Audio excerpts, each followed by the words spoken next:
Ever since TRS government has sworn in oath of first CM of Telangana, his only agenda seems to be provoking and to take the revenge on the public and politicians, then bringing the change in the society. Primarily, he targeted Simandra people in the state and then started harassing them in the name of demolishing the constructions, claiming they are illegal, unreasonably taking back 189 acres of land which was given for AP NGOs and other 11 acres which allotted to Film Development Corporation. He further continued his unjustifiable acts by filing illegal cases on Labour Department authorities, misused the Labour Department funds, showing government power on Chandana Khan by stopping her to help for AP Neetam organization, terminating 1,250 Simandra employees from the duties without any prior intimation and not paying their salaries either, banning the nationwide popular Telangana channel like ABN, Andhra Jyoti and TV9 and so on.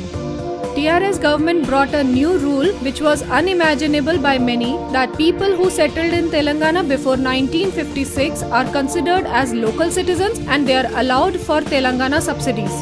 TRS government then focused towards winning the GHMC elections, so he targeted Simandra people only for that too, who are residing in Hyderabad for many long years.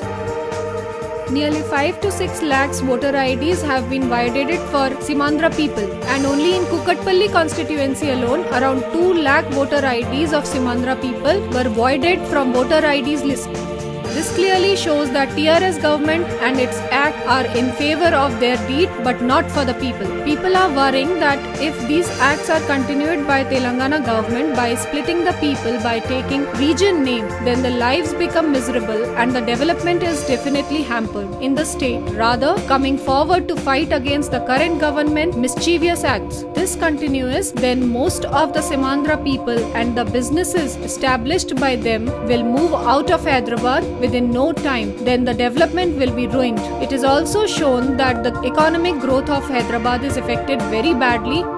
with the foolish act of Telangana government. So it is not too late to the central government to get realized, and by identifying GHMC region as special administrative region and take the responsibility of administration and control of Hyderabad to safeguard the lives and interests of the people, and take the responsibility of administration and control of Hyderabad to safeguard the lives and interests of people and support the progress of Telangana.